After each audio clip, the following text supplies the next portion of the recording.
Boa noite a todos.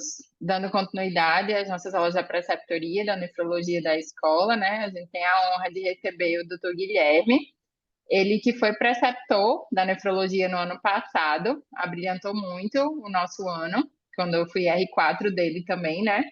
E agora ele vai trazer para a gente uma aula de distúrbios do cálcio, é, e falar um pouquinho, tanto de fisiologia quanto das doenças. Obrigada, Gui, mais uma vez, por ajudar a gente.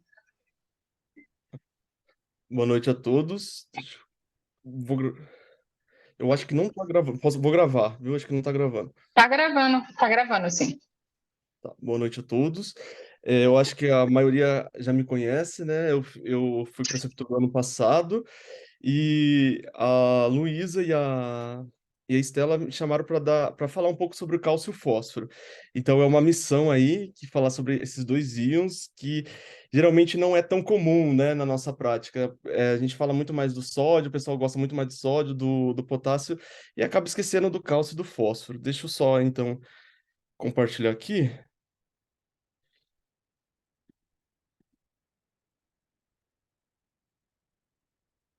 Ótimo. Vocês estão vendo a tela? Sim, Uhum. só não tá cheia ainda. Tá ótimo. Então, distúrbios do cálcio e do fósforo. A aula é um pouco. Eu acabei fazendo. Um pouco longa, mas qualquer coisa a gente divide, tá bom? Fica tranquilo. Então, primeiro vamos falar do cálcio, né?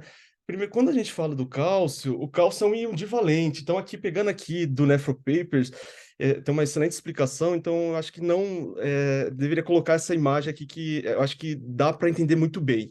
Então, é um íon divalente. A forma o que a gente vê normalmente, 1 milimol, lá a gente tem que ver muito bem a unidade para saber. Então, 1 milimol equivale a 2 mEq por litro e 1 milimol é 4 miligramas. E o cerca do 50% do cálcio iônico seria o cálcio total. A gente tem um cálcio total, vou mostrar outra imagem, e 50% ele está na forma ionizável. Então, por isso que a gente divide o cálcio total para saber o iônico, divide por 2. Então, aqui, se o exame vier 1 milimol por litro, ele está falando pode ser o cálcio total, aí a gente vê cálcio total ou cálcio iônico, que equivaleria a 2 mEq, que equivaleria também a 4 miligramas. Então, para mim, para eu, se eu tenho um cálcio total em miligramas por decilitro, para transformar em mEq, eu vou dividir por 2. E para transformar em milimol, dividir por 4. E se eu quero transformar em cálcio iônico, eu vou dividir 1 milimol por 8. Lembrando que o cálcio iônico é 50% do meu cálcio total. Então, isso aqui é excelente para a gente. Às vezes a gente confunde quanto à unidade.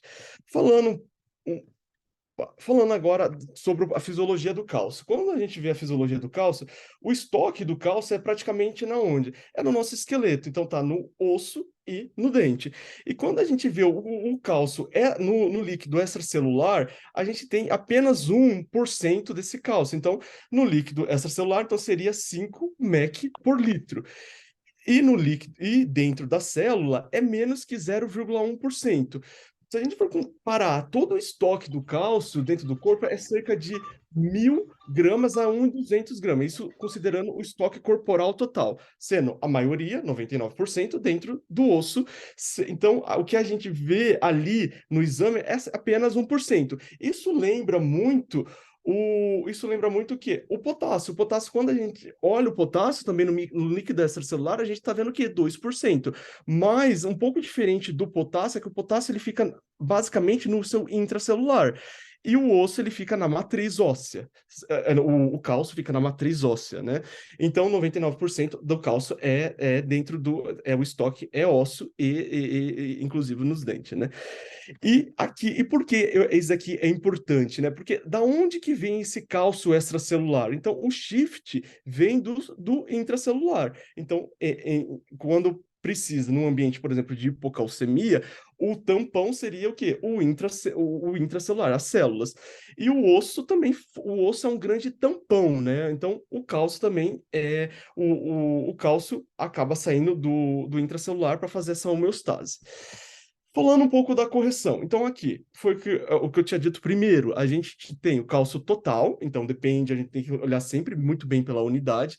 Ele tem 40% desse cálcio, 40% do cálcio, ele está ligado às proteínas, e aí 80% é a albumina, então por isso que a gente sempre tem que corrigir. Então, vai a primeira informação, sempre corrigir o cálcio pela albumina. Em estado de hipoalbuminemia, o cálcio tá mais baixo.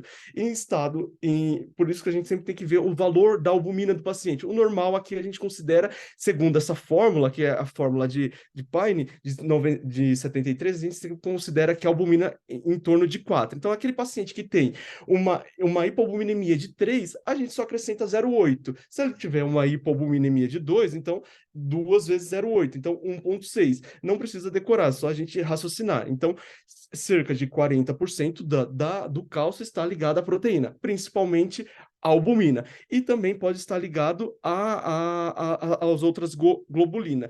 Isso daqui, nesse contexto, é muito... às vezes, numa hipogama-globulinemia, aí a gente precisa corrigir também o cálcio, mas o mais comum é a albumina.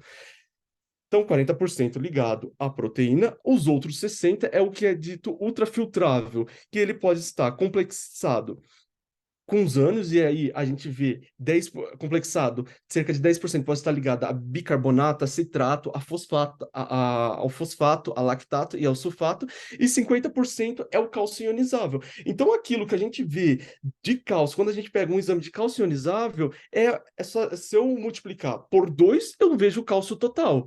Eu não vejo, então é só multiplicar por 2. Ou pego o cálcio total e divido pela metade, eu sei mais ou menos, eu sei o quanto que é o de ionizado. Então, é por isso. Então, 50% do meu cálcio ionizado 50% do meu cálcio total está na forma ionizada. Aqui em estado, a ligação do cálcio à proteína também ela é muito pH dependente. Em estado de acidemia, a gente tem uma maior disponibilidade de cálcio iônico. Em estado de alcalemia, a gente tem uma menor disponibilidade desse cálcio iônico.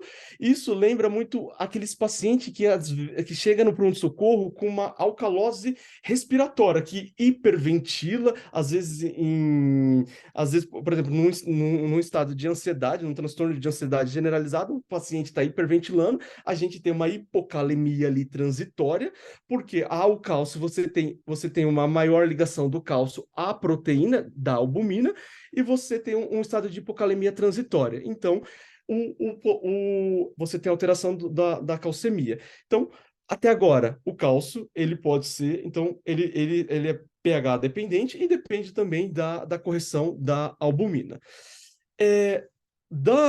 Quando a gente fala da fisiologia do cálcio, a gente tem é muito variável o quanto que a gente ingere de cálcio. Normalmente, a gente ingere 1.000 miligramas por dia. A gente tem uma absorção líquida, um net líquido aí de 200 miligramas, e aí a absorção do cálcio, ele se dá principalmente no intestino delgado ali, duodeno, jejunum e ilho, nas 3 porções, um pouquinho mais diferente do fosfato, que a gente vai falar mais para frente, e cerca de 800 miligramas por dia acaba saindo pelas fezes. Então, é só para a gente saber na onde que está o problema, né? Onde que é o problema do cálcio. Então, essa é a fisiologia básica. Quando a gente vai falar do cálcio, então a gente viu que a gente consome cerca de 1.000 miligramas e 200 miligramas é absorvido, tem uma absorção líquida. Na verdade, acaba sendo até 400 miligramas e 200 é secretado, mas no líquido dá 200. Então, quando a gente fala aqui, aqui é um interócito, e aqui a gente vê que o cálcio ele pode ser absorvido de duas formas, né?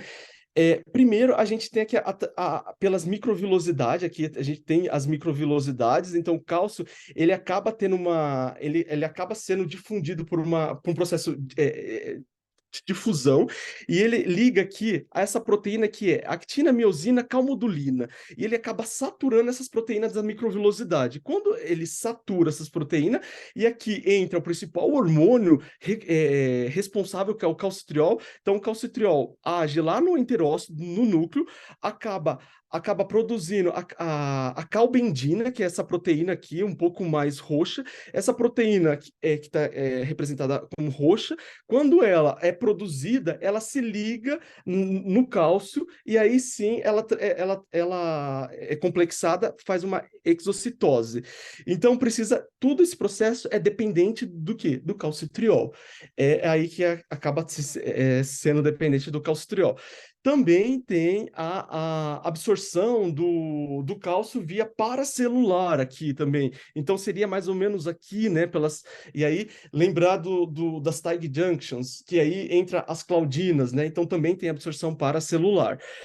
No entanto, a principal absorção aqui do cálcio é também por um processo de difusão, né? Um processo de difusão que acaba ligando a proteína de actina, miosina, calmodulina, através do calcitriol, produz a calbendina, se liga a calbendina e leva a exocitose que cai aqui para a circulação. Isso é o principal hormônio que depende disso, qual que é? O calcitriol. Por isso, em situações que eu tenho um excesso de calcitriol, eu tenho uma hipercalcemia. Então, aí, pensando nessa parte intestinal. Quanto à parte renal, então a gente viu que 200 miligramas cerca de. A gente ingere 1.200, vai para a circulação, tem uma absorção para a corrente sanguínea, e na onde que vai o resto? Onde que eu vou acabar excretando o resto? É pelo rim. E quando a gente olha pelo rim, a gente olha aqui no principal, vamos topografar, o principal segmento é no túbulo contorcido proximal. E aí, mais uma vez, entra aqui entra dois transportes, o transporte difusivo e o transporte ativo. E aí, quando a gente fala de transporte difusivo, a gente fala, mais uma vez, das claudinas, né? Que a gente, as claudinas são responsáveis tanto pela absorção de cálcio como de outros íons, como o magnésio. E aqui, quando eu falo de transporte ativo, eu estou falando aqui do trocador sódio hidrogênio. E esse trocador de sódio e hidrogênio é através do quê? Acaba usando energia, usa ATP. Então, cerca de 10 a 15% do transporte de cálcio através do transporte ativo.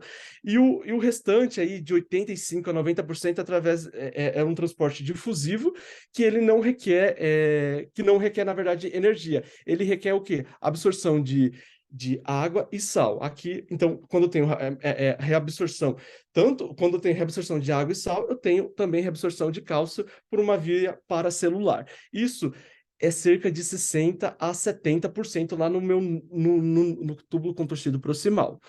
20 a 25% é lá na alça ascendente espessa. A gente não tem tanto absorção de cálcio na alça, na alça fina de Henle. A gente tem absorção de cálcio mais na alça espessa. E aqui chama atenção, aqui nós temos um transporte, que é o de sódio, potássio e 2-cloro, que é um transporte aqui eletroneutro, que é onde tem ação da furosemida, e ele cria um gradiente eletroquímico. E esse gradiente eletroquímico é responsável pelo transporte de cálcio. Então, o transporte de cálcio lá na alça de Henle é através do quê? De um gradiente eletroquímico. E chama atenção, mais uma vez, da claudina. A claudina 16 e a 19 são as grandes responsáveis pelo transporte aí do cálcio. No entanto, aqui na membrana basolateral da alça de Henle espessa, a gente tem um receptor sensível a cálcio. O que é esse receptor sensível a cálcio? Em estado de hipercalcemia, esse receptor ativa uma sinalização intracelular, então um estado de hipercalcemia ativa uma sinalização intracelular e tem uma produção de uma claudina, que é a claudina 14, que essa claudina 14 faz o quê? Inibe o transporte paracelular de cálcio. Então, inibe. Esse daí, existe uma doença que tem uma mutação nesse receptor, que é a hipercalcemia hipocalciúrica, que a gente vai falar, que é uma mutação inativadora desse receptor. O próximo, a terceira a terceira, a terceira, ou cerca de 10 a 15% do restante do cálcio é ali feito no túbulo contorcido distal. E aí, qual que é o principal responsável pela essa absorção? E aí a gente tem o receptor vaniloide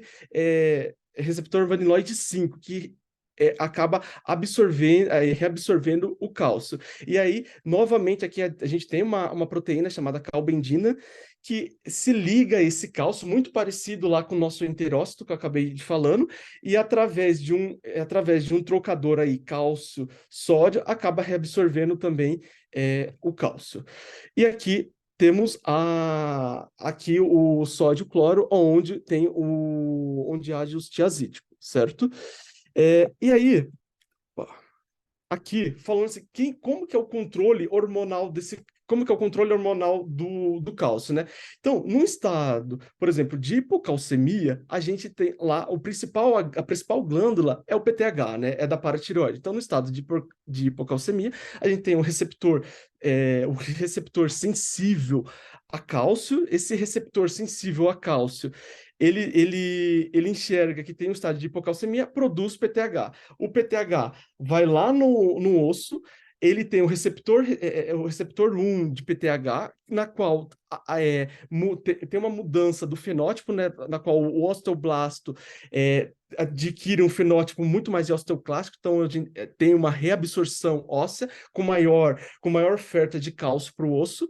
No rim, também o PTH age, lembra que eu acabei falando aqui, só mudando aqui, do transporte ativo, lá no túbulo proximal, cerca de 10 a 15%, pode ser tanto o PTH quanto a calcitonina tem ação, então o PTH, ele age reabsorvendo ali, reabsorvendo o cálcio, então aqui ele acaba reabsorvendo o cálcio, principalmente ali no túbulo proximal, então tem aumento do cálcio. Além disso, além disso, eu tenho que a ativação da 1-alfa-hidroxilase, então a conversão da 25-hidroxivitamina D para calcitriol. E com isso, lá no intestino, lembra que eu falei do enterócito, com a produção daquela proteína, você tem maior reabsorção de cálcio, certo? Então, e aí você normalizaria a calcemia dentro normalizaria a calcemia no estado de hipocalcemia. Então, o que aumentaria essa transcrição, né, desse PTH? Então, hipocalcemia, no estado quando tem uma hipocalcemia, eu aumento o PTH. Em uso de glicocorticoide, estrógeno também, você tem um aumento de PTH em uso de estrógeno. E quando você tem a liberação desse PTH também, na hipocalcemia, agonistas adrenérgicos, dopamina e prostaglandina E2.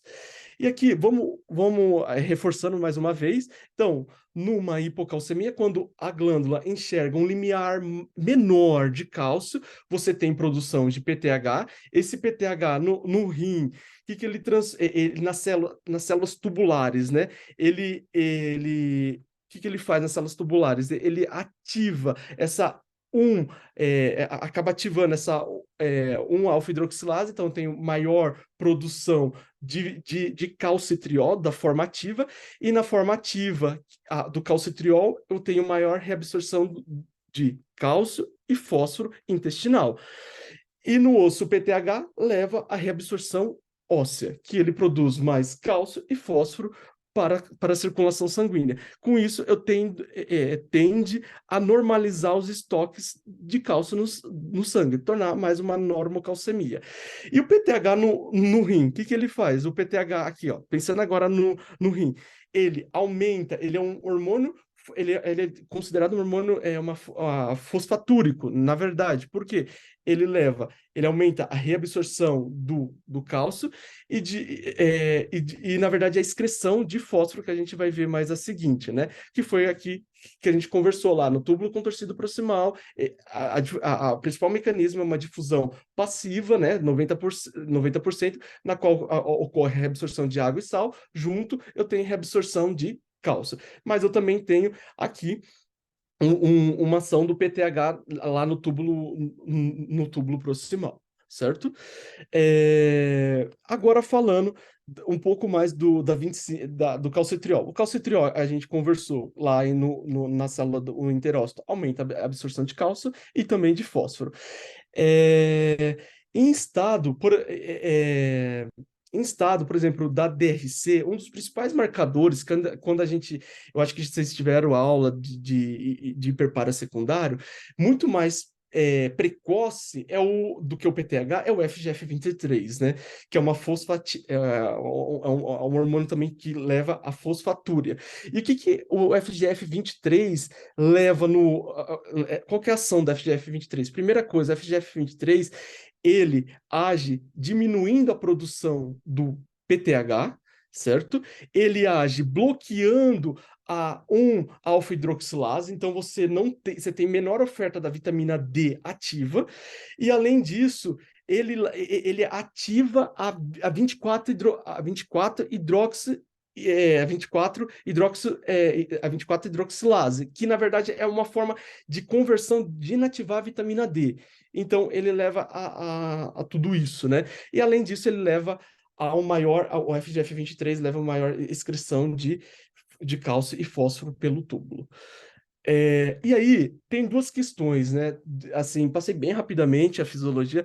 Quais os mecanismos dos diuréticos tiazídicos que pode levar à hipocalcemia, né? Por que os diuréticos tiazídicos? Segundo essa explicação, né? Qual que seria que levaria? Então, é uma questão. E na DRC em estágios avançados, qual o mecanismo que leva à hipocalcemia? E aí, vocês discutem, fica para discutir num dos cursos de fisiologia. Aí com o Dr. Lúcio, fica aí essa questão. Mas aí pensando aqui nessa fisiologia, né? É, então, alguma pergunta, pessoal, sobre a fisiologia do cálcio? Posso continuar? Tá ótimo. Vamos lá. Aqui, vamos então falar agora da hipercalcemia.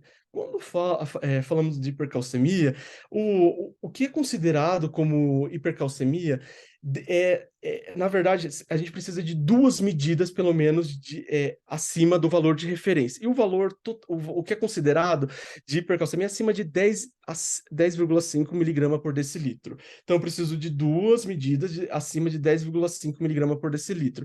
E aí, mais uma vez, lembra, quando eu quero transformar o cálcio total em cálcio iônico, pela metade, né? Então, então aqui as valores de referência, 8,8 a 10,5 miligrama por decilitro. Depende muito a referência que está sendo usada.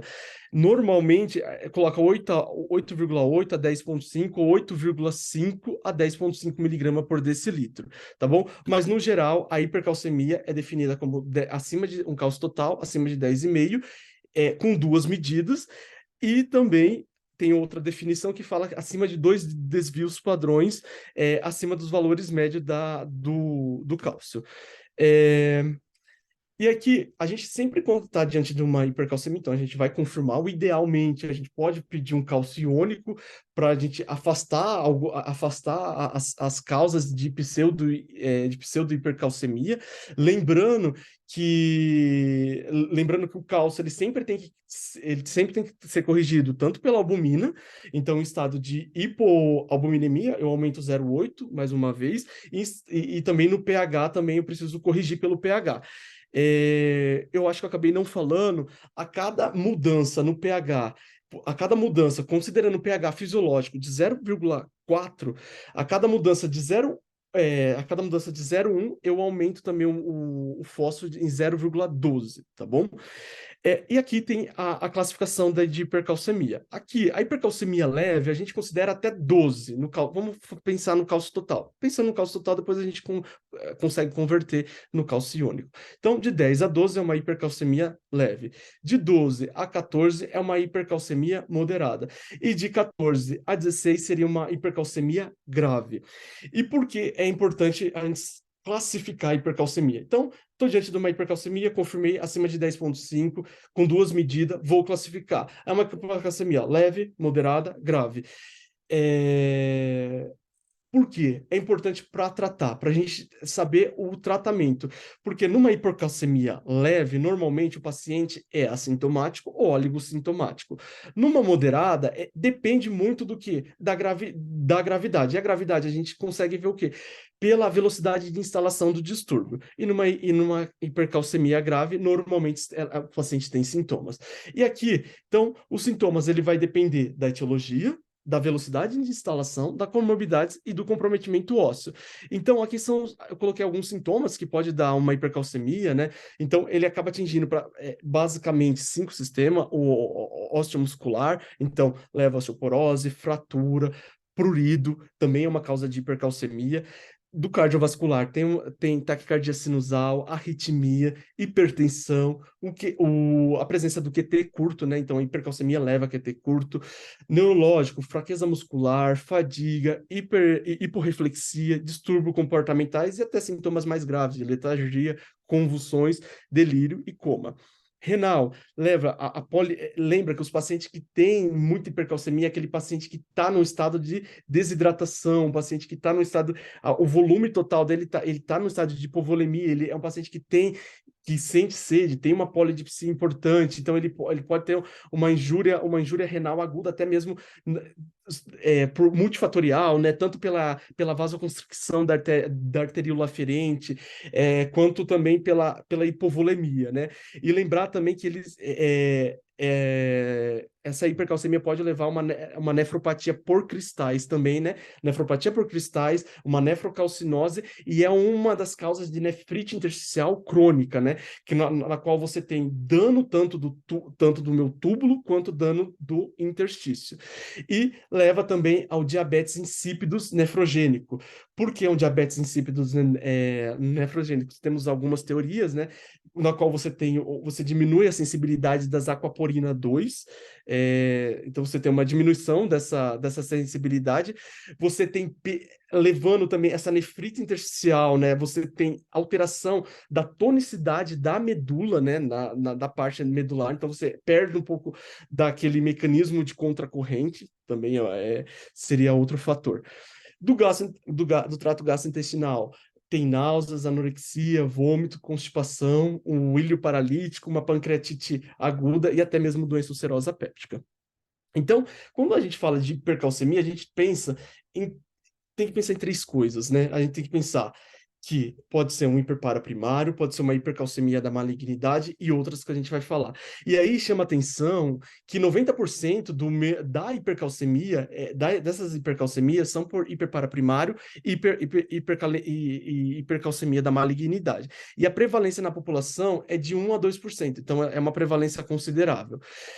Falando agora um pouco, rapidamente, da prevalência do hiperpara primário, então o hiperpara primário é frequente, principalmente a partir dos 50 anos, em mulheres pós-menopausa, porque até então, até antes dos 50 anos, você tem um fator protetor aí, que acaba sendo o estrógeno. Então, após os 50 anos, são muito mais frequentes em mulher. Então, esse é o protótipo, guarda um fenótipo aí após a menopausa. É a causa mais comum de hipercalcemia ambulatorial, e aí os fatores de risco o uso de radiação ionizante, o uso crônico de lítio e a baixa ingestão de cálcio. E quando a gente vê qual que é a principal etiologia desse hiperpara primário, cerca de 80% tem um adenoma solitário de paratireoide, 10 a 15% tem uma hiperplasia dessas 4 glândulas, 5% são por adenomas múltiplos adenoma, e 1% é por neoplasia de paratireoide. Normalmente, essas neoplasias de paratireoide, levando a hiperpara primário, a gente tem que pensar naqueles primeiro com cálcio iônico muito elevado, são aquelas pacientes que têm hipercalcemia grave, paciente jovem, e que não é tão comum, né, no hiperpara primário, paciente jovem, nas hipercalcemia grave que com difícil controle. E aí a gente pensa em neoplasia talvez de paratireoide. E qual que é o fenótipo clínico? Igual eu falei, se é a principal causa de hipercalcemia ambulatorial, a gente tem uma hipercalcemia leve a moderada, uma calcemia insidiosa, com níveis de PTH super elevado, ou inapropriadamente normais. Então, o protótipo, PTH elevado, na qual você tem uma maior reabsorção de cálcio, tanto via renal, intestinal, né, que a gente acabou passando, e reabsorção óssea, então você tem um cálcio elevado. Esse cálcio, às vezes, é um cálcio mais no limite superior, ou é um cálcio que vem subindo lentamente, e a paciente tem poucos sintomas, ou é oligossintomático. Ou ele pode ser também com PTH inapropriadamente normal. O que é esse PTH inapropriadamente normal? É aquele PTH no limite superior que a gente acaba não... É um PTH um pouco mais elevado, e quando a gente vai fazer a busca ativa dessa hipercalcemia, a gente descobre que é um hiperpara primário. E aí eu vou mostrar como que a gente faz. Então aqui, ó, mais de 80, 90% são casos assintomáticos. E aí, o que a gente tem que fazer fazer um diagnóstico do hiperpara, sempre fazer um diagnóstico diferencial do hiperpara primário com a hipercalcemia e hipocalciúria familiar. Lembra da hipercalcemia hipocalciúrica? Na qual, Na qual quando você tem uma hipercalcemia, então vamos lá, hiperpara primário, tem uma hipercalcemia, você tem o canal lá, o receptor sensível a cálcio, lá na alça de Henle, na membrana basolateral, ele enxerga isso, produz o quê? Produz uma proteína, que é a claudina 14, e bloqueia a reabsorção. Então, no hiperparaprimário, esse mecanismo ele está intacto, ele tá funcionante. Já na hipercalcemia e hipocalciúria familiar, esse mecanismo não está funcionante. Então, então você não tem produção daquela claudina 14. Com isso, você acaba o quê? Reabsorvendo cálcio para dentro da circulação. Então, como que está o PTH de ambos, do hiperpara primário quanto a da hipercalcemia? O PTH do hiperpara primário está alto, da hipercalcemia hipocalciúrica está normal, ou pode estar normal a alto, porque ele acaba. Lembra que também ele não só tem a mutação tanto no rim quanto na paratireoide do receptor. Então, ele pode estar pode estar um pouco mais aumentado. O cálcio vai estar alto no hiperpara primário, na hipercalcemia é um cálcio pode estar até um pouquinho normal. E a fração de excreção de cálcio no hiperpara primário? A fração de excreção é tipicamente alta. Então, é aquela fração de excreção que a gente, quando vai calcular, é acima de 1%. Por quê?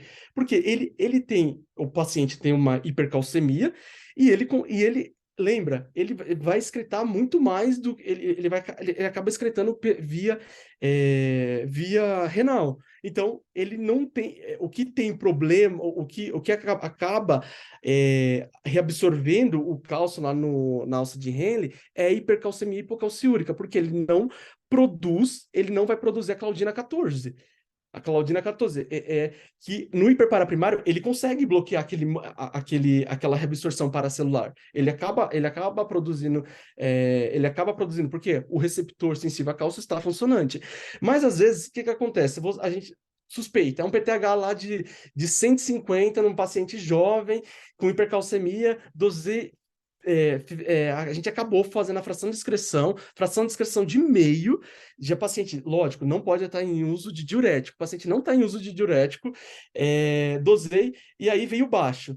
Mas aí a gente vê a vitamina D. A vitamina D desse paciente é uma vitamina D baixa. E aí, quando a gente faz uma correção da vitamina D, faz uma correção adequada, aí a gente vê que, na verdade, o paciente tem uma fração de ejeção normal, uma fração de excreção normal de cálcio, né? Então, antes de, por exemplo, sempre ver no hiperpara primário quais são os estoques de vitamina D, tá bom? Se tiver baixa, a gente corrige e aí a gente acaba vendo a fração de excreção de cálcio. Já na hipercalcemia hipocalciúrica, ele não produz a claudina 14, reabsorve o cálcio, certo? Então, menor que 1.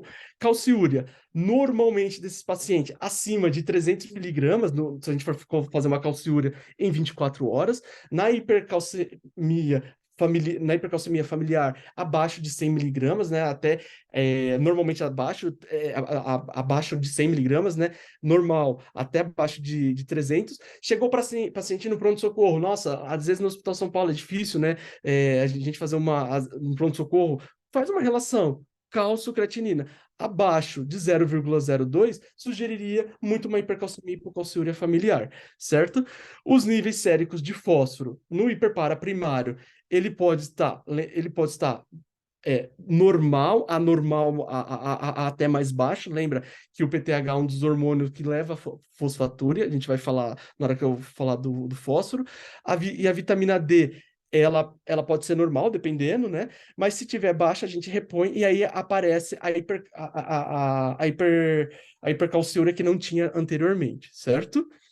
E a 1,25, a forma ativa da vitamina D, pode estar normal a aumentada. E aqui, o tratamento do hiperpara primário é um tratamento que, se a gente tem um hiperpara primário, o tratamento é basicamente, o curativo é cirurgia.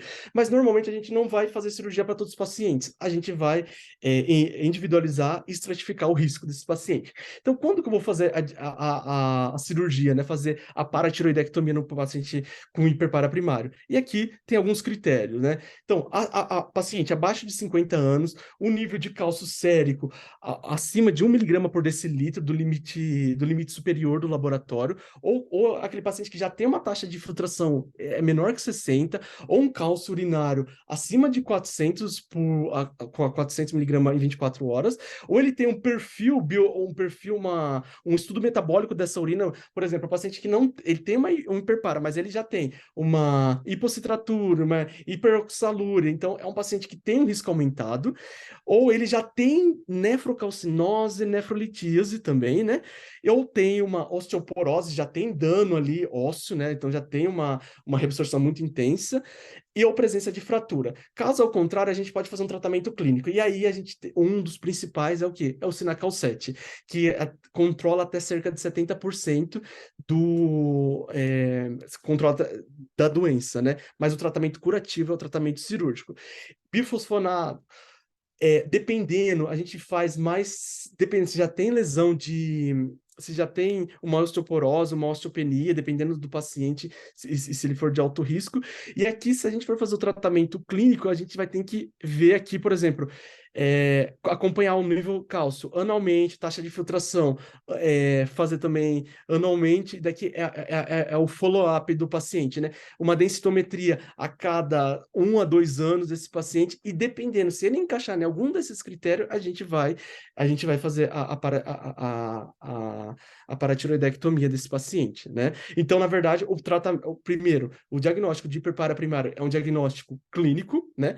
É um diagnóstico clínico que a gente vê um PTH aumentado com uma hipercalcemia, ou um PTH ali no limite superior, mas aí quando eu faço esse estudo aqui, esse estudo metabólico da urina de 24 horas, eu vejo hipercalciúria, né? Então eu vejo hipercalciúria, por isso que a gente fala que também pode ter um PTH normal, né? É um PTH, pode ter um pouquinho normal ou acima do normal, né? Inapropriadamente normal, mas com todos esses comemorativos. Então, por isso. E o tratamento sempre a paratiroidectomia ou tratamento clínico, certo? Outra coisa que a gente sempre tem que descartar, a hipercalcemia relacionada à droga. E aí entra os tiazídicos, que vão ser discutidos no curso de fisiologia com o Dr. Lúcio, os mecanismos, o inibidor do SGLT2 também, por quê? Porque o inibidor, lembra que o SGLT2 ele atua lá no túbulo proximal, né? Na parte bem metabólica ali. E ele altera todo o quê? Ele altera a reabsorção de sódio. Ele acaba alterando a absorção de sódio. Então, lembra que 60%, 70%, quando eu coloquei a figura, tem absorção proximal de cálcio? Então, ele acaba alterando a reabsorção paracelular, que é a principal. Lembrando também, a vitamina D, intoxicações, eu acho que todos acaba vendo intoxicações de vitamina D, inadvertida. Vitamina A também, tem produção aí de interleucina 6, com maior absorção também de cálcio. Inibidores do checkpoint, ou seja, a gente sempre tem que checar, ver qual a quimioterapia que o paciente está usando. O lítio, que é uma das principais também drogas, que leva a hipercalcemia relacionada. Isso daqui é muito comum na prática clínica, assim, paciente que usa lítio fazendo hipercalcemia. E aí, qual que é o tratamento? A gente sempre tem que fazer o quê?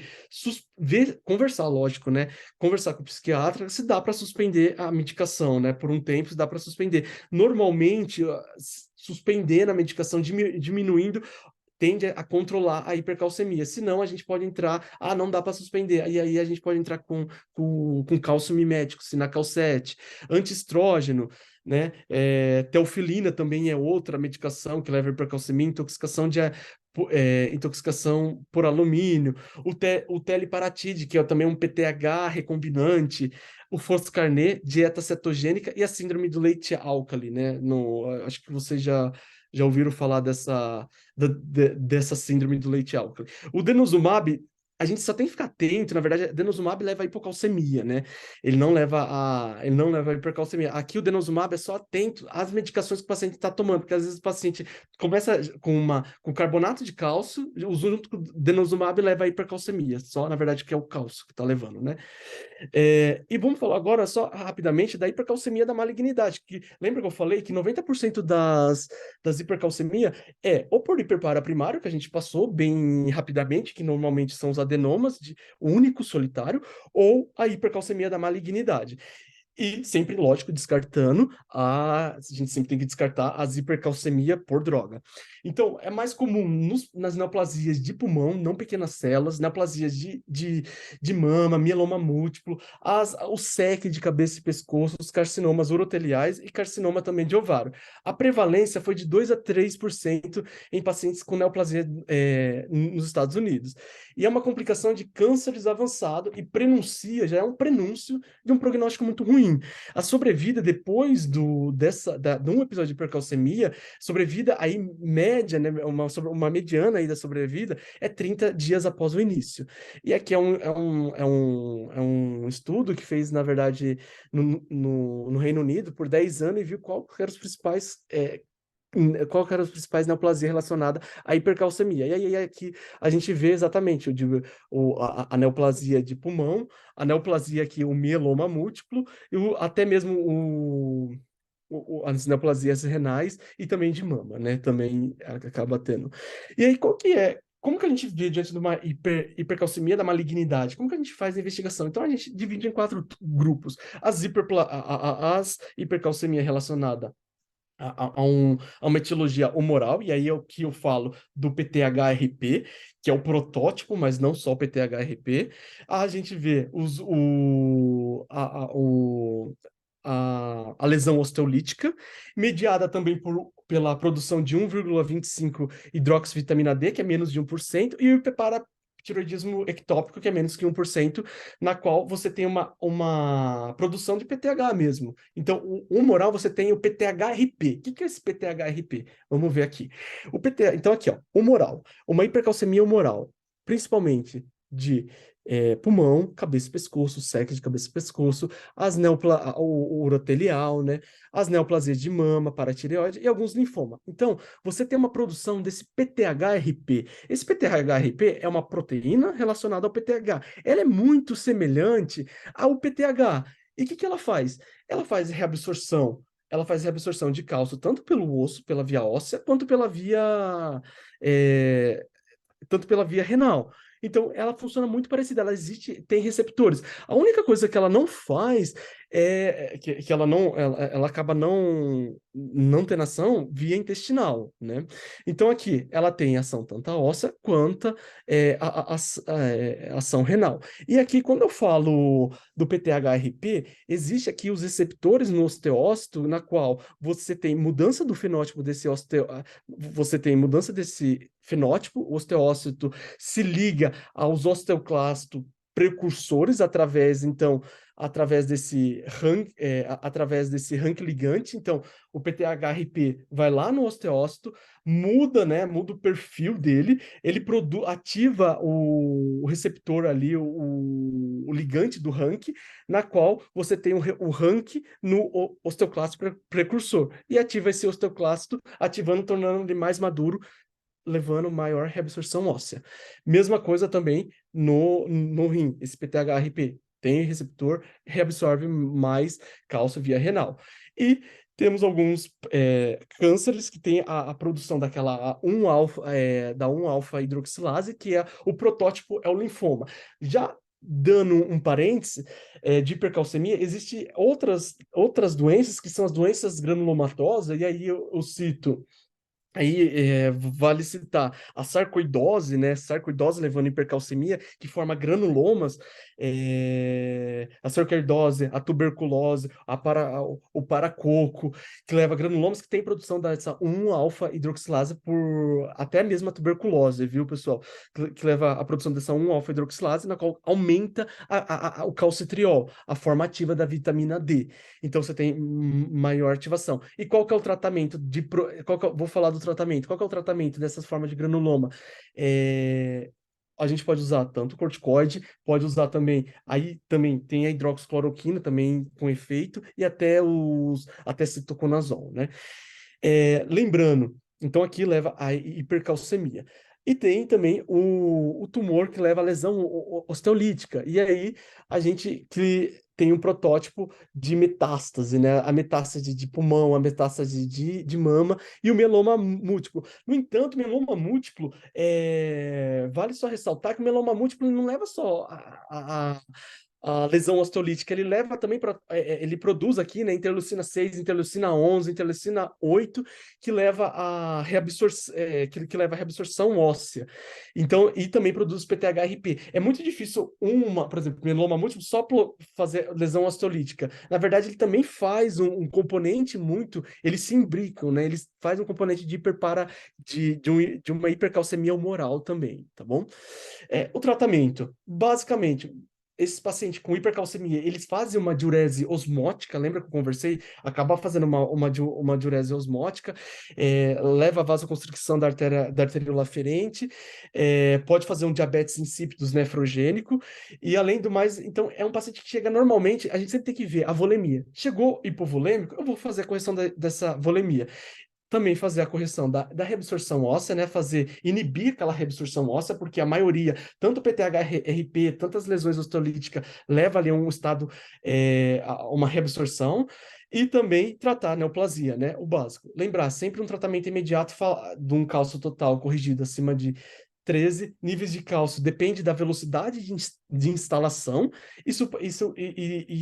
Os sintomas, o paciente chegou com uma hipercalcemia, com QT curto, com uma arritmia, com estado mental, com crise convulsiva, com letargia, isso é um tratamento imediato. Falando basicamente, rapidamente agora do tratamento, por exemplo, hidratação, né? Quando que a gente vai fazer a solução salina? A solução salina a gente só vai fazer no estado de hipovolemia. Não é, por exemplo, o paciente está lá, o paciente tem uma hipercalcemia lá na UTI, tá todo, passei o POX, fiz um POX, ele tá com linha B, ele tá com a volemia, a via cava lá não tá colabando, via cava de 2,5, né? Não vou fazer, não tem por que eu fazer uma hidratação, né? Não tem por que eu fazer uma hidratação. Na verdade, eu vou levar esse paciente, só vou piorar ainda mais o estado desse paciente. Mas agora o paciente que chega mais hipovolêmico, eu vejo volemia, acho que cabe realmente, é um paciente que cabe volume. Eu posso fazer um bolus inicial de 1 a 2 litros, seguido de uma infusão aí, de uma dose de manutenção de 200 a 500. E qual que é a meta? Fazer uma diurese de 100 a 150 ml por hora. Os diuréticos aí não teve nenhum estudo para determinar não teve nenhum estudo que viu se a adição de diuréticos de alça e a furosemida reduziu o nível mais rapidamente porque a hidratação a hidratação endovenosa. No entanto, a gente só faz a furosemida aí abaixa cerca de meio a 61 miligrama por decilitro. Na verdade, a hidratação é bem superior. A gente só vai fazer furosemida depois que eu restaurar o estado volêmico do paciente. Se o paciente tiver, imagina, ele está hipovolêmico, eu vou lá, eu faço o diurético de alça, faço furosemida, e aí ele está numa hipovolemia, o que eu vou fazer? Eu vou levar algumas coisas, eu vou piorar outros distúrbios, eu vou piorar ainda mais a hipercalcemia, porque na verdade você vai depletar o intravascular dele, você vai ativar ainda mais no túbulo contorcido proximal a maior reabsorção paracelular de cálcio. Então, na verdade, você vai piorar a hipercalcemia, certo? Então você só vai fazer a furosemida depois de restaurar a volemia dele. E aí a dose da furosemida, individualizar. Ver o quê? A meta do débito urinário. Tem literatura que fala de 20 a 40 miligramas de furo, outras falam até 160 miligramas por dia. Então, acho que é individualizar, ver mais ou menos quanto que o paciente está urinando. Próximo, então eu falei da hidratação, não é para todo mundo, sim, para quem cabe volume. Bifosfonados. E aí temos 3 bifosfonados que tem com estudo comprovado, né, que é o pamidronato, o ácido zolendrônico, o zolendronato e o ibandronato, que tem que ser realizado endovenoso. O que a gente tem no Brasil é o pamidronato e o ácido zolendrônico, né? Qual que é o mecanismo? Ele inativa os osteoclastos maduros, então ele vai causar aquela apoptose dos osteoclastos. E aí a gente pode fazer dois, né? Então, o ácido zolendrônico ou pamidronato. Qual que é a dose? De 4 miligramas em 15 minutos, ou em soro fisiológico ou glico, ou pamidronato 60 a 90 em 2 horas, também no soro físio ou glico. Lembrando, temos esses bifosfonados, ele tem excreção renal, né? Ele tem excreção renal, então ele leva muita nefrotoxicidade. Ele leva qual o mecanismo de nefrotoxicidade dos bifosfonados? Lembrar, só da podostopatia, tem estudos aí que associa o pamidronato até a GESP colapsante, bastante levando a GESP colapsante, mas também a gente pode ter doença de lesão mínima, até mesmo ou GESP, então lembrar do podócito, esse é o mecanismo de ação, e lembrar da lesão tubular que ele leva, né? Então, por isso que tem que ser igual, um dos principais aqui que leva a essa nefrotoxicidade é o pamidronato, por isso tem que ser em 2 horas. Ah, mas eu posso usar com taxa de filtração glomerular estimada alterada? Posso. E aí eu vou colocar a gente vai ver uma tabela, eu acho que bem interessante, aquela tabela de acordo com a taxa de filtração. Lembrando que ele pode dar aquela síndrome uma síndrome como se fosse um flu-like, o paciente ter febre, mialgia, artralgia logo na infusão, né? Lembrar que é endovenoso. E ele o pico de ação dele, né? O pico de ação geralmente é em 3 dias, aí ele começa a ter um pico de ação. Lembrar também, qual que entre o ácido zolendronato e o pamidronato, qual que é o de escolha? Sempre o zolendronato. Por quê? Foi feito um estudo que ele mostrou que a eficácia dele é muito maior. O que é eficácia? O quanto que eu vou diminuir do cálcio sérico e por quanto tempo o efeito dura. Então, a ácido zolendrônico ficava até de 1 mês, de 30 dias até 40. O pamidronato é feito em 2 semanas. Então, por esse, levando em consideração tanto a eficácia quanto a duração da terapia, a duração de manter uma normocalcemia, hoje é preferível o ácido zolendrônico. O dele aqui, só vou passar aqui, ó, rapidamente, a correção, tá? Depois aqui depois daqui para ser checado, né? Lembrar que só chama atenção em clearance de creatinina, né? Ou taxa de filtração estimada hoje quando a gente consegue fazer o clearance, né?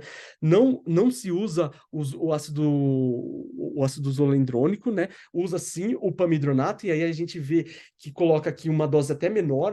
Atualmente a gente dependendo a referência que você usa, usam até 30 miligramas aí em 4, 6 horas. Por quê? Porque, na verdade, porque em doses mais lentas? Porque viu que estava associada com a velocidade de infusão. Porque quanto maior o nível sérico, tinha maior nível sérico da droga, tinha maior nível sérico, maior lesão renal. E aí eu posso repetir tanto o pamidronato quanto o ácido zolendrônico, eu posso repetir em 1 semana. Na verdade, eu posso repetir em 1 semana e depois eu repetir a cada 3 a 4 semanas. Então, chega um paciente, fiz o ácido zolendrônico, ainda mantém. Posso repetir 1 semana? Pode, repete 1 semana e depois num intervalo de 3 a 4 semanas, certo? Denosumab, para controle. O denosumab é um anticorpo monoclonal, totalmente humano, ele se liga lá no rank ligante, então ele diminui, ele impede que se liga ao receptor ativador do fator nuclear KB, então ele impede o osteoclasto se tornar maduro e reabsorver aquele osso. Dose de 120 miligramas subcutâneo, posso repetir 1 semana após, depois mais 1 semana e depois 4 semanas, mensalmente, né? Mensalmente. Só tomar cuidado do denosumab com com a taxa de filtração glomerular, quando algumas literaturas falam abaixo de 30, eu reduzo essa dose pela metade, então em vez de fazer 120, eu faço 60, porque ele não tem excreção renal. Ele não tem excreção renal, mas é pelo risco da hipocalcemia. E ele normaliza ali os cálcios em até 70% dos pacientes. E aqui, esse ano saiu um tratamento da hipercalcemia, e daqui é bem legal, depois vocês pegam aí a referência e depois dá uma lida, dá uma checada, porque sempre tem hipercalcemia relacionada à malignidade, tem uma tabela bem bacana, explicando todos esses tratamentos. E aí, que saiu agora da Sociedade de Endocrinologia, saiu agora, foi em 2022, agora dezembro, que ele recomenda que em adultos com hipercalcemia da malignidade, o tratamento sempre deve ser, a primeira linha deve ser o denosumab, e em vez do bifosfonato. Por quê? Primeiro, uma das causas é a nefrotoxicidade do bifosfonato, tanto glomerular quanto tubular. Outra coisa é que o bifosfonato, o denosumab, ele tem ali, ele começa o pico de ação dele em 7 a 10 dias, e ele tem uma duração de ação em 104 dias. Então, assim, ele é uma medicação que tem poucos efeitos colaterais, e ele mantém ele mantém, né, a normocalcemia, o efeito, em quase mais 3 meses. Então, a gente sempre dá preferência mais para o denosumab. A calcitonina. Quando eu vou fazer a calcitonina? A calcitonina sempre lembra que é um medicamento ponte. É um paciente grave, que é um paciente que tem alteração de eletro, tem às vezes alteração de eletro, alteração aí alteração neurológica. Às vezes às vezes a gente acaba indicando a diálise para esse paciente, cabe diálise, né? Mas tem que passar catéter, tem que fazer. Passar catéter, o paciente está hipervolêmico e enquanto isso está com hipercalcemia. Então, como ponte, ali eu entro com a calcitonina. A calcitonina é um hormônio peptídeo secretado para as células parafoliculares, né, da glândula tireoide, e ele inibe a atividade dos osteoclasto e promove a excreção também renal de cálcio. Lembra que eu coloquei daquela primeira figura que o cálcio poderia ser o transporte do cálcio ter um transporte ativo que é comandado tanto pelo PTH quanto pela calcitonina? Exatamente. Então, ali que age no tubo proximal. A dose de 4 a 8 unidades por quilo, eu posso fazer tanto subcutânea quanto IM, não fazer via nasal, tá bom? O início de ação o início de ação dela demora 6 horas em média, né? O início de ação, 6, e por isso demora 6 a 8 horas, e por isso a dosagem tem que ser de 8 a 12 horas e manter no máximo 3 dias, 2 a 3 dias. Por quê?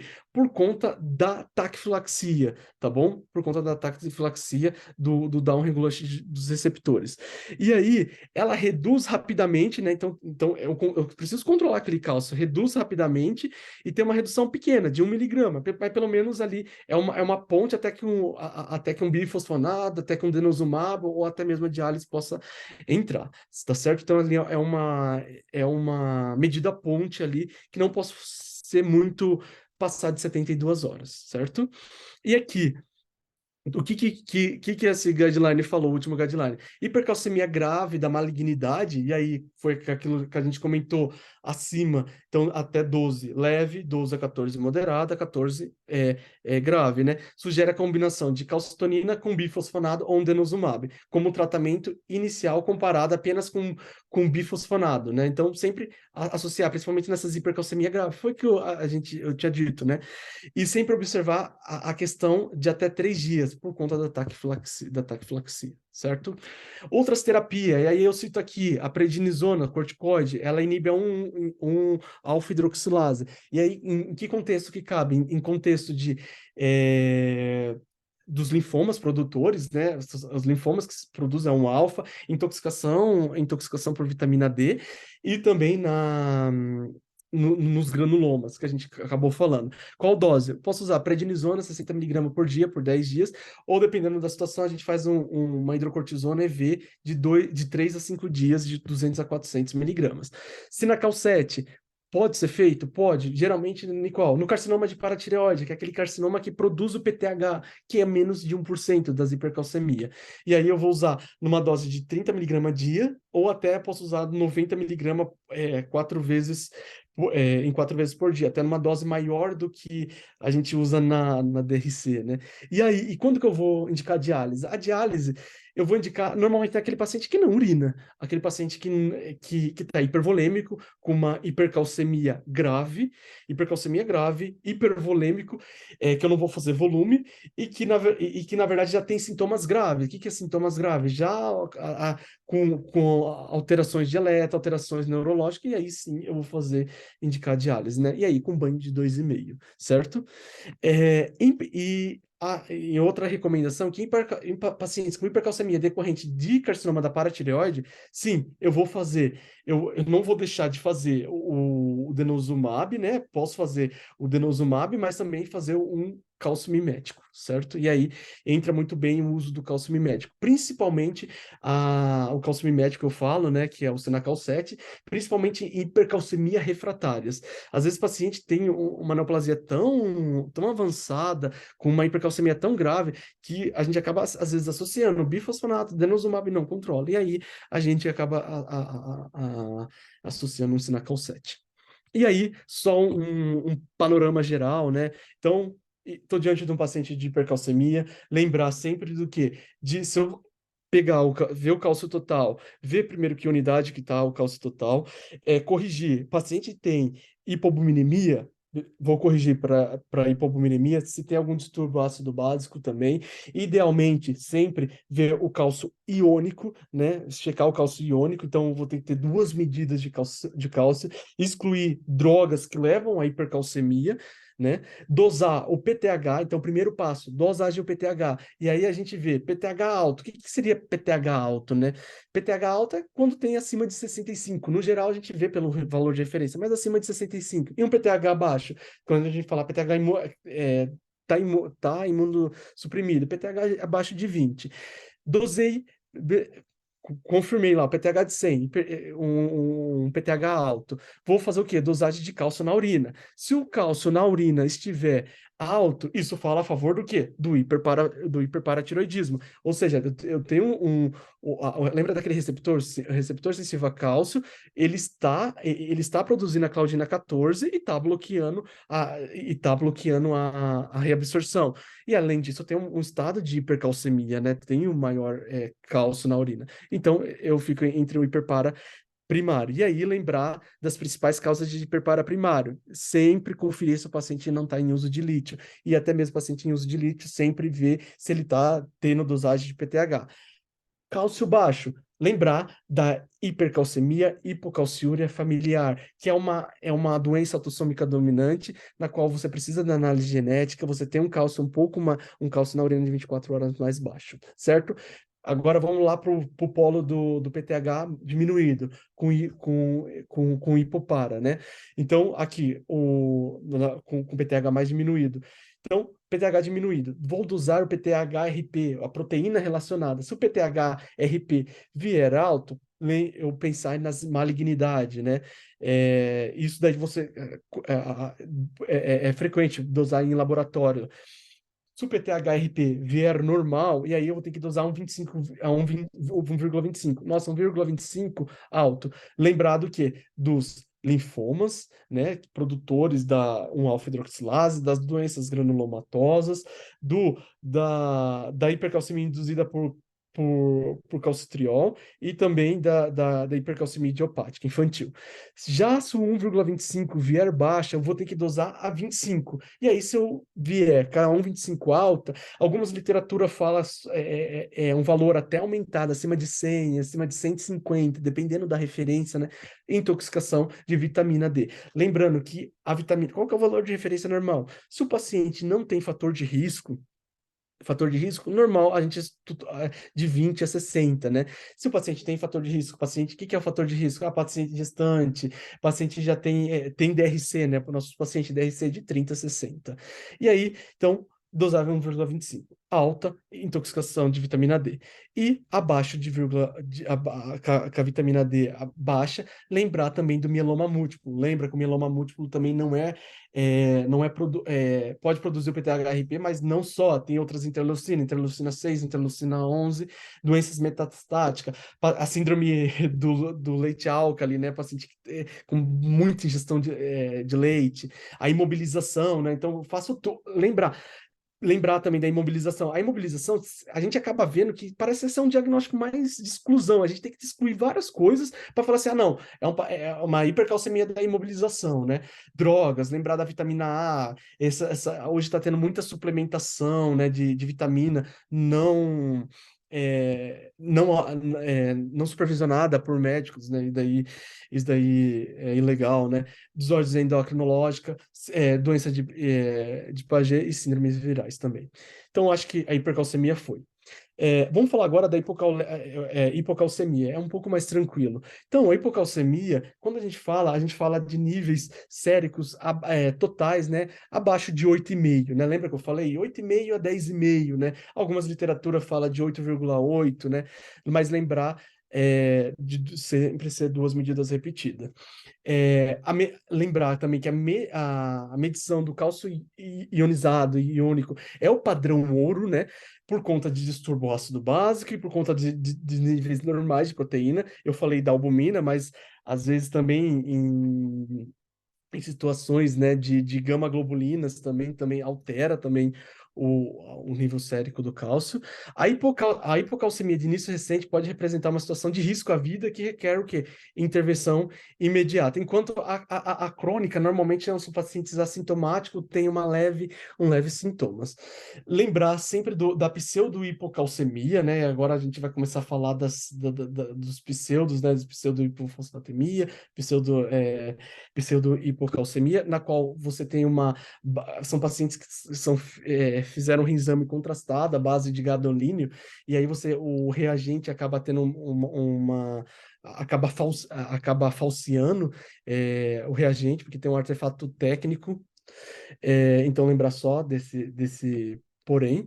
A hipocalcemia relacionada às drogas, a gente tem que sempre lembrar de algumas drogas, assim como na hipercalemia, a gente tem que lembrar na hipocalcemia, e aí a gente vê os aminoglicosídeos, porque você tem um mecanismo de perda de magnésio.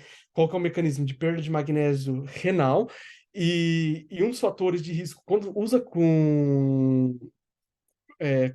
na verdade, é, com ciclosporina, que eu coloquei cefalosporina, na verdade é ciclosporina, você aumenta, você tem aí um fator, pode perpetuar isso. Lembrar, por que magnésio? Porque lembra, altera o gradiente eletroquímico, você tem as claudinas, você tem tanta absorção de magnésio quanto de cálcio. Bisfosfonato, então você inibe a reabsorção óssea também. Algumas preparações com fosfato, e aqui eu cito a plasmaférese, a férese, o contraste com EDTA, transfusões de sangue, que funciona como um quelante de cálcio, o Sinacal 7 também, que leva à hipocalcemia, o Foscarnet, o fluoreto e o fenobarbital também pode levar à hipocalcemia. Então, sempre lembrar de checar a droga.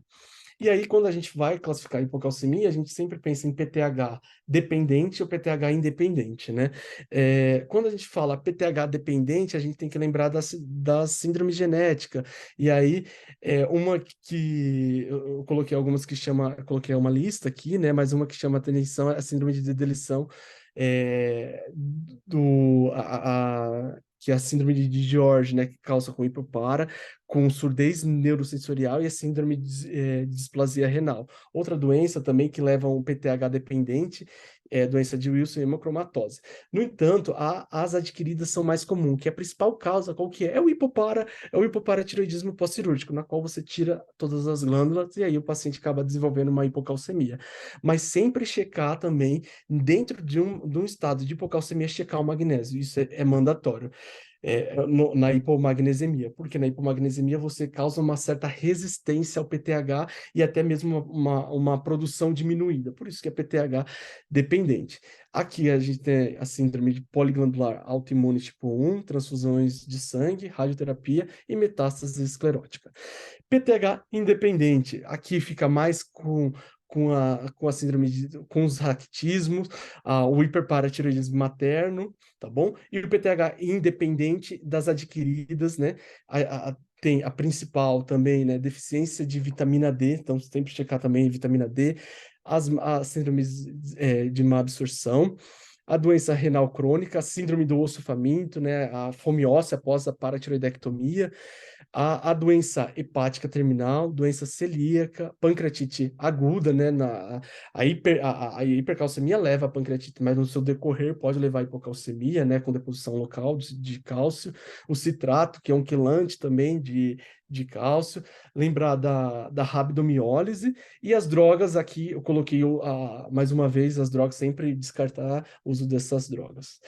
É, Vamos falar só um pouquinho mais, só um pouco mais do hipoparatiroidismo. O hipoparatiroidismo até é bastante frequente, aí variando de 5,3 a 37 casos a cada 100 mil habitantes. Qual que é o fenótipo, né? Como que eu vou lembrar do hipoparatiroidismo, né? Qual que é o fenótipo clínico do paciente, né? Como que ele vai se apresentar? Uma hipocalcemia associada à hiperfosfatemia e a níveis séricos de PTH inapropriadamente baixos ou até normais, né? Qual que é a principal etiologia? É o hipopara pós-cirúrgico, que é a forma mais comum da doença, né? E aí, esse hipopara pós-cirúrgico, ele pode ser transitório ali na hora que os R4 vê bastante, na hora de fazer a paratiroidectomia, né? E aí, o paciente às vezes vai tirar um adenoma, todas as outras glândulas lá estão, como que tem um adenoma uma adenoma de paratireoide, tem uma hiperpara, vai retirar um só, e aí as outras glândulas estão todas bloqueadas, e na hora que acaba tendo um PTH super baixo, e demora aí dias para as outras glândulas aí entender que, na verdade, agora ela está que não tem mais PTH alto, né? Que o cálcio caiu, então demora, demora, transitório. Ou ele pode durar, ser crônico, né? Ser até permanente, com mais de 6 meses após cirurgia. Tem de etiologia, as autoimunes, na qual você tem um desenvolvimento de anticorpo contra a glândula ou contra aqueles canais sensíveis a cálcio. Então, você tem diminuição da função das paratireoide ou entra nas síndromes poliglandulares autoimunes. Falando agora um pouquinho do pseudo-hipopara, o pseudo-hipoparatiroidismo é uma doença que é caracterizada na qual resistência periférica à ação do PTH. Então, é aquele paciente que vai ter, ele tem hipocalcemia, hiperfosfatemia, no entanto, o PTH é normal, é elevado, na verdade é elevado. Mas por que esse PTH é elevado? Esse PTH é elevado porque não tem uma ação, ele não consegue agir. Então, você tem um fenótipo até de uma hipocalcemia, hiperfosfatemia, pensando do hipopara, né? Do PTH lá mais abaixo, mas na hora que você vai ver o PTH elevado. E aqui, quais são os principais sintomas da hipocalcemia? Depende também da velocidade de instalação, da gravidade, da idade e se tem outras comorbidades. Mas aqui a gente pode ter dos agudos, né, da hipocalcemia grave, né? Tem o estridor laríngeo, o broncoespasmo, o prolongamento do intervalo QT, bloqueio atrioventricular, a hipotensão, a cardiomiopatia, a insuficiência cardíaca, leva muito a sistema neurológico, convulsões, parestesia, sinal de Chivostec e o sinal de Trousseau, né? Do Chivostec, o de Trousseau é um sinal muito mais específico, acho que a gente não vou falar porque acho que vocês já sabem. Espasmos carpopedais, tetania e coma, né? E pode também ter hipercalciúria. E aqui notando muito bem, né? O sinal aqui, até uma mão do parteiro, né? Uma contração aqui muscular, né? O sinal de Trousseau, muito mais específico. O de Chivostec pode estar em 10% da população pode ser normal, né? A percussão do nervo facial e os outros e as outras manifestações graves, né? Outras manifestações um pouco mais que pode apresentar, que é manifestações mais numa hipocalcemia crônica, é o quê? A alteração da morfologia dentária, uma hipoplasia do esmalte dentário, as parestesias pode ter, distúrbios extras piramidais, um pseudotumor cerebral, manifestações psiquiátricas, pode ter também manifestações renais, insuficiência cardíaca congestiva, e aí chamando a atenção também de alguns casos também que leva também a hipocalcemia, levando também a papiledema, a catarata, a calcificação de córnea, tá? Então vamos só traçar agora traçar aqui um fluxograma quanto à hipocalcemia. Tá, tô diante de uma hipocalcemia. Sempre corrigir. Ah, será que é uma hipocalcemia verdadeira? Como que eu sei que é uma hipocalcemia verdadeira? Veja a albumina, veja se tem algum distúrbio ácido básico. Se possível, repita um cálcio iônico. Tá, realmente, repetir e corrigir, tá baixo. Tá baixo. Agora vamos ver história familiar, né? Vamos fazer uma história clínica, história familiar. Tem uso de droga? Descartei o uso daquelas drogas lá que eu acabei passando. Vamos medir, ver função renal, fósforo, magnésio e PTH. E aí, aqui, se ela tem um paciente que tem uma taxa de uma creatinina de 5, né? Uma creatinina, se tem uma hipocalcemia de 1,1, não, não, de 1,01, né? Não, pode ser uma hipocalcemia da DRC. Se ele não tiver agora taxa de creatinina normal, olha o PTH, vamos olhar o PTH. Se o PTH tá baixo, PTH baixo, então ele tem um hipoparatiroidismo, a principal causa, né? Então, é um hipoparatiroidismo. Aí eu vou atrás do qual que é o motivo desse hipoparatiroidismo. Teve história de história de radiação, história de alguma história cirúrgica no pescoço, né? Agora, se o PTH estiver alto, vamos ver o nível do fósforo. Agora, no fósforo, se o fósforo tiver um fósforo alto, lembra? Fósforo alto, uma hipocalcemia e PTH alto, isso lembra o quê? Aquela síndrome do pseudo hipopara. Agora, se o fósforo está baixo ou normal, vamos checar a vitamina D e a fosfatase alcalina. Se a vitamina D dele tiver baixa, a fosfatase alcalina normal, né, não está tendo reabsorção óssea, isso provavelmente é uma deficiência de vitamina D, é uma síndrome desabsortiva, né? Agora, se a fosfatase alcalina dele está alta, baixa a vitamina D, isso lembra mais ao raquitismo e à osteomalase, certo? Só passando aqui o tratamento da hipocalcemia. Eu vou tratar sempre a causa adjacente, sempre lembrar aqui no fluxograma, sempre lembrar do uso, se faz uso de magnésio, não, como que está o magnésio corporal, né? Sempre lembrar se tem uma hipomagnesemia, se tem hipovitaminose D. Caso o cálcio esteja abaixo de 1 milimol por litro, ou o paciente sintomático, e aí eu vou fazer o quê? A correção endovenosa. Algumas literaturas falam cálcio abaixo de 1, outras literaturas acaba diminuindo até o cálcio iônico abaixo de 0,9. Lembrar que 1 grama de gluconato de cálcio é 93 miligramas de cálcio elementar, e o de cloreto de cálcio é 273, ou seja, é uma relação de 1 para 3. O gluconato tem menos cálcio elementar do que o cloreto, certo? E aí, numa hipocalcemia aguda, eu vou fazer o quê? Eu vou acabar fazendo endovenose. Então, o paciente lá que fez uma paratiroidectomia lá no Hospital do Rim, acabou desenvolvendo lá um cálcio 0,8. Eu vou fazer primeiro uma dose de bolos e depois eu aumento, se ele não tiver em bomba, eu vou colocar uma bomba de cálcio endovenosa, né?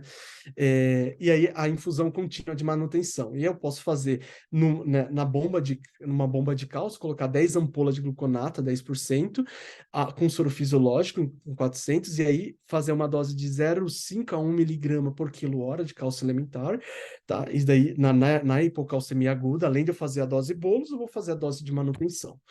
Na hipocalcemia já crônica, lembrando, por exemplo, no hipoparatiroidismo crônico, além de eu ter que fornecer o cálcio elementar, fazer a suplementação oral, eu vou fazer sempre fornecer o calcitriol, né? Então, junto com o calcitriol, longe das refeições, 1 hora antes, 2 horas depois, né? Junto com as refeições. Por quê? Esse calcitriol lembra que o principal mecanismo, lembrando da fisiologia nos primeiros slides, o principal mecanismo é a absorção intestinal do calcitriol. O calcitriol absorve o cálcio. Então, seria isso. Lembrar só, de pacientes hipercatabólicos com hipocalcemia e hiperfosfatemia, não deve ser tratado o cálcio até que a hiperfosfatemia tenha minimizado. Por quê? Porque senão, lembrar só do balanço cálcio-fósforo, né? Porque se você for corrigir esse cálcio, ele vai se ligar ao fósforo e vai causar calcificação vascular, calcificação do sistema nervoso central. Então, não é recomendado. E na hipocalcemia crônica, né, a gente pode usar também de 1.500 a 2.000 miligramas de cálcio elementar, divididos entre as refeições, não passar de 2.000 miligramas de cálcio elementar na hipocalcemia, que a gente pega lá no paciente da DRC, do DRC crônico, né? Por quê? Por conta exatamente dessa sobrecarga de cálcio que a gente vai acabar dando ao paciente, quelando o fósforo e depositando em órgãos, certo? Lembrar que o alvo, a gente comentou. E agora falando rapidamente do fósforo, né? Do fósforo. O fósforo é um...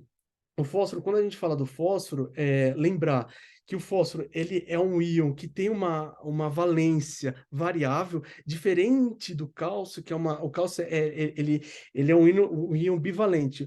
O fósforo não, ele tem uma valência variável. A gente tenta evitar falar assim fósforo, porque fósforo é um elemento, né? É um elemento fósforo. Quando a gente vai dosar, na verdade, a gente dosa o fosfato. Porque o que é o fosfato? O fosfato que eu vou mostrar, já é o ânion, né? Então a gente acaba falando de fosfato, não de fósforo, tá bom? Porque toda a absorção, o metabolismo do fósforo, na verdade, é através do fosfato. Então a gente acaba falando em fosfato. E aí entra o que a gente chama de valência variável, e aí a situação fica um pouquinho. Não vou falar disso, porque senão eu acho que não, foge um pouco do escopo. Eu só estou fazendo uma pincelada nesses distúrbios. E aqui, qual que é a função do fósforo? É uma das principais, a função, como hidroxoapatita tem a função óssea de mineralização, o fosfolipídio é a principal estrutura da membrana celular, ele participa, né? Lembrar também que ele faz parte do ATP, né? Do metabolismo de energia, dos ácidos nucleicos, então tem uma função genética, funciona também como proteína de fosforilação, né? Como, como cofatores aí, e também faz parte da 2,3 de fosfoglicerato, né? Que modula aí a afinidade de oxigênio pela hemoglobina. E também o fósforo é um grande tampão.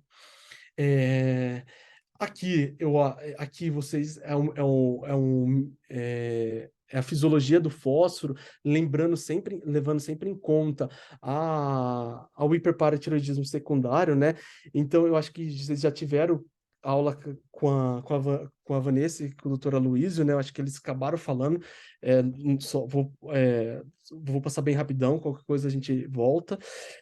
Aqui foi um esquema aqui que eu acabei fazendo. Então, o fósforo aqui, ele pode vir de uma reabsorção óssea, o fósforo sérico pode vir de uma reabsorção óssea, pode vir de um componente intracelular, e ele também, o fósforo, uma sobrecarga de fósforo, ele tem um aumento da excreção. Quem faz esse aumento da excreção do fósforo? O PTH.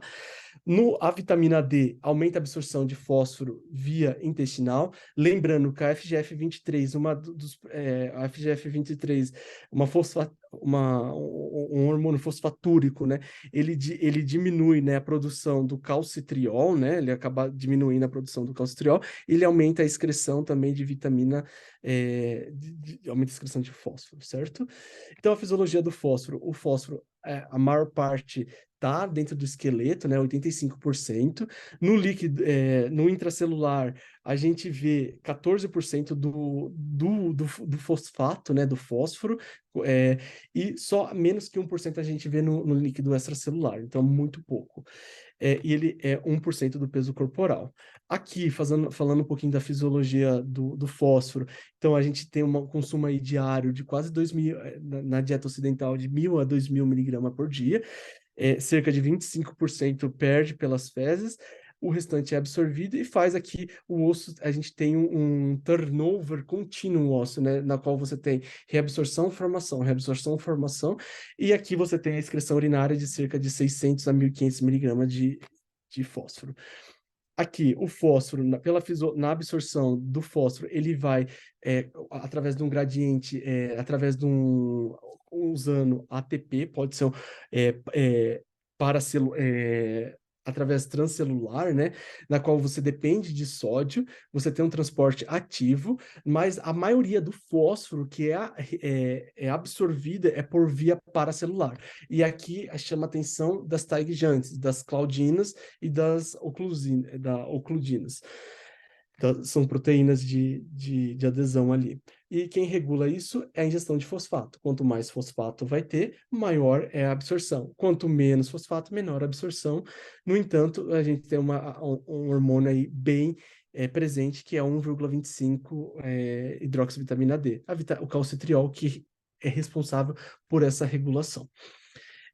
A fisiologia do fósforo, muito parecido também com a do cálcio, ela ocorre ali no túbulo contorcido proximal. No entanto, ela ocorre através aqui, ó.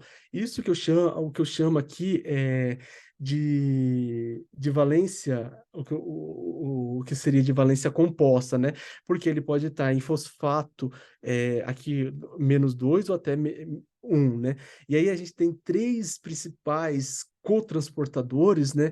Que são responsáveis, normalmente à custa de sódio, né, que leva também sódio, com reabsorção de sódio. Então, aqui a gente tem dois eletrogênico, né, e um eletroneutro, na qual você acaba tendo a reabsorção eletroneutro. E quem é responsável, principalmente aqui, por aumentar essa reabsorção? A vitamina D aumenta a reabsorção, uma dieta pobre de cálcio, então você vai ter maior reabsorção, e o hormônio esteroidiano também aumenta a reabsorção, então leva a hiperfosfatemia, né? E quem diminui, quem atua aqui? Aqui seria o PTH, o FGF23 também atua, e como que atua? Tendo maior produção desses cotransportadores, dessas proteínas. Uma dieta rica em fósforo, acidose metabólica, deficiência de potássio também leva também a uma diminuição da absorção de fósforo, dopamina, hipertensão e estrógeno.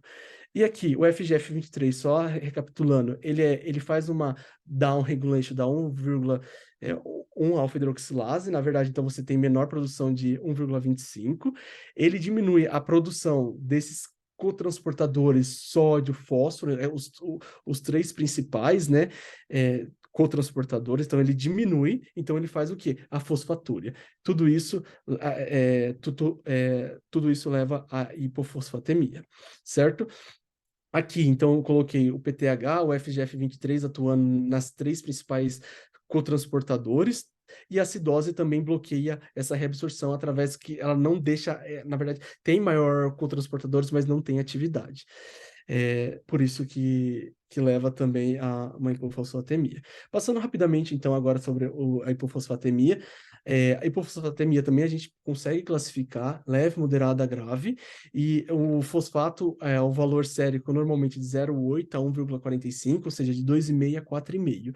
E a prevalência de hipofosfatemia grave é muito baixa, a gente vê que é uma prevalência, a hipofosfatemia grave a gente fala abaixo de 1 miligrama por decilitro. É raro, né? A hipofosfatemia depende da idade, na verdade, crianças, adolescente até maior, porque tem um aporte maior de fósforo.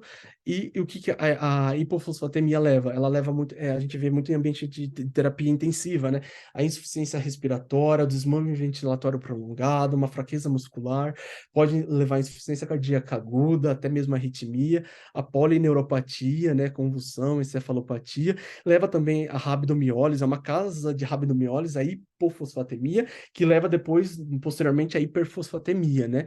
O raquitismo, osteomalácia, o retardo no crescimento em criança, hemólise, trombocitopenia e diminuição da fagocitose, da fagocitose e quimiotaxia. Então, leva aí a um retardo aí da imunidade. Então, quando a gente pensa que a gente tem cerca de, vamos falar, 400 miligramas de ingestão, pelas fezes sai 500 miligramas e reabsorve 900 miligramas aí de fosfato, certo? Então, é, quando a gente fala de uma de hipofosfatemia, de uma diminuição dessa reabsorção, a gente está falando daquele paciente que tem uma sonda nasogástrica, então vê se o paciente tem presença de sonda nasogástrica, vômito, tem esteatorreia, tem uma diarreia crônica, ou se ele tem uma deficiência dessa vitamina D, né, ou uma resistência, existe casos com resistência de vitamina D que a gente tem que suplementar até outro tipo de vitamina, ou fazer endovenoso, né, os ligantes de fosfato, né? E aí sevelamer, o carbonato de cálcio, desnutrição e alcoolismo.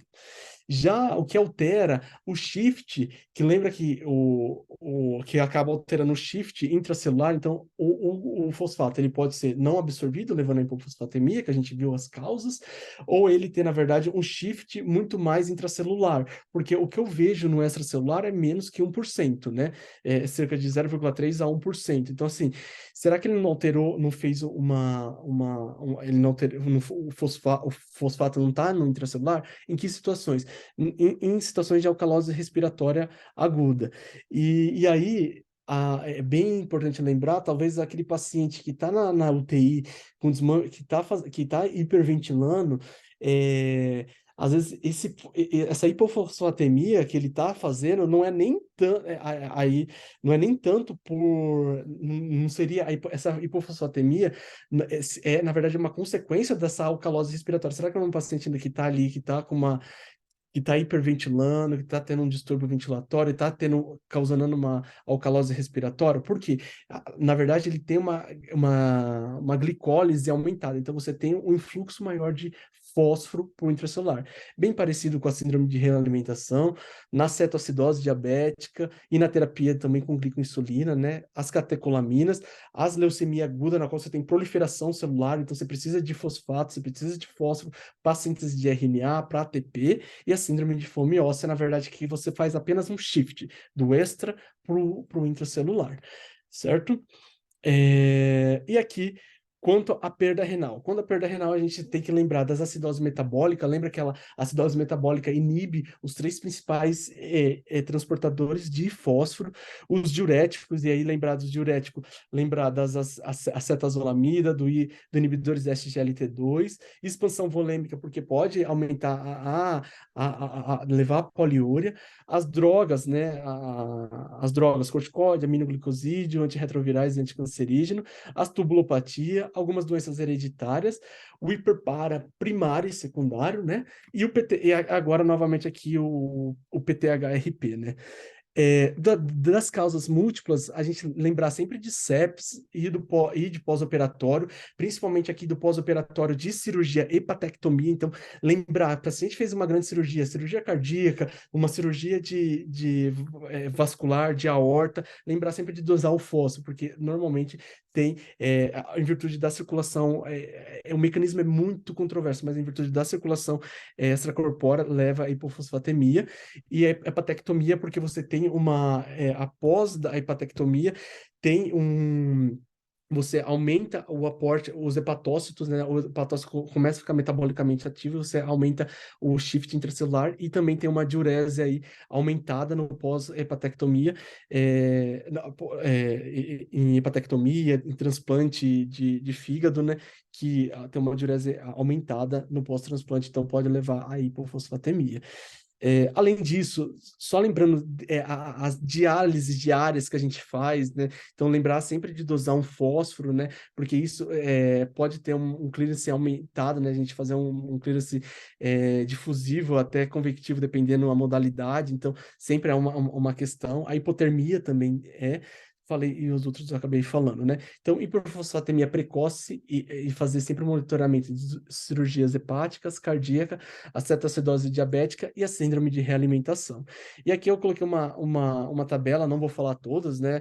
O que leva a uma pseudohipofosfatemia, que é o manitol, aqueles que levam o shift transcelular, que tira do meio extra para o intra, uma diminuição da absorção intestinal, ao aumento da secreção, aqui temos da excreção renal, os diuréticos, né, e aí outras medicações, e uma combinação de mecanismo, né? Lembrando que às vezes paciente que incidente, por exemplo, paciente que está em diálise peritoneal, ou incidente em diálise que faz o pulso de ferro e acaba esses pacientes são mais propensos a desenvolver hipofosfatemia, porque eles fazem ferro endovenoso, com o ferro endovenoso ele tem maior produção de FGF23 e aí você tem uma maior excreção de fósforo. Só lembrar, às vezes, é bem descrito na literatura esse mecanismo. Tá, quando pensar em perda renal, e aí eu pensar numa fração de excreção de fósforo acima de 5% em uma amostra isolada, ou uma fosfatúria de 100 miligramas na urina, ou uma relação de fósforo-creatinina abaixo na verdade, acima de 58 miligramas por gramas, né?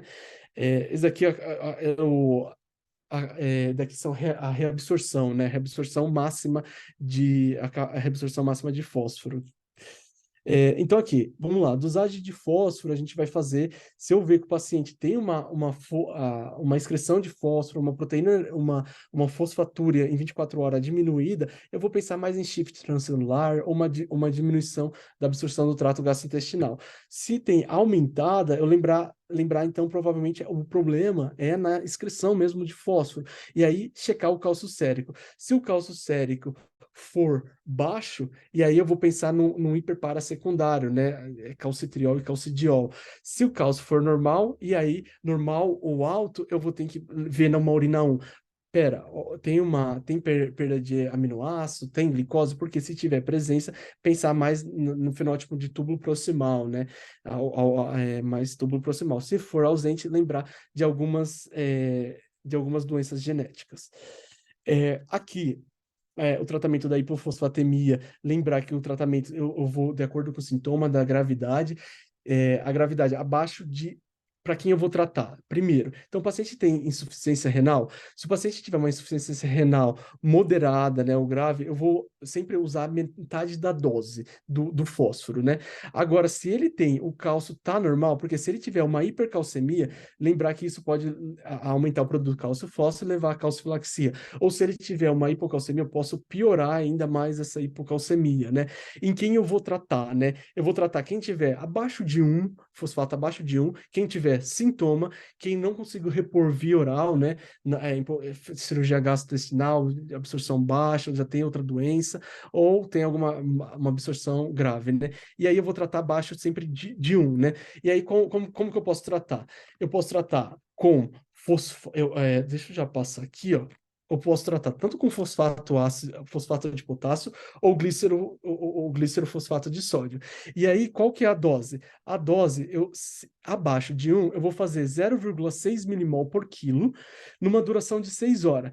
Lembrando que 1 milimol de fosfato equivale a 31 de fósforo. E aí, por exemplo, um paciente que tem 70 quilos, então ele está com 0,8 de fósforo. Eu vou fazer 0,6 vezes 70, vai dar em torno de 40, 42, né?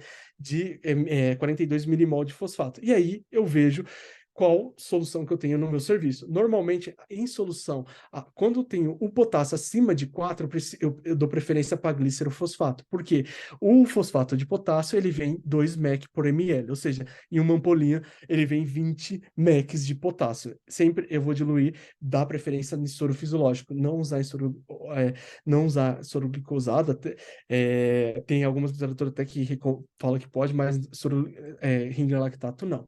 E aí eu sempre lembrar que, então, 1 milimol de fosfato é 31 miligramas de potássio elementar, certo? Quando que eu vou transicionar o fósforo endovenoso para fósforo via oral? Quando o fósforo sérico estiver acima de 1,5, né?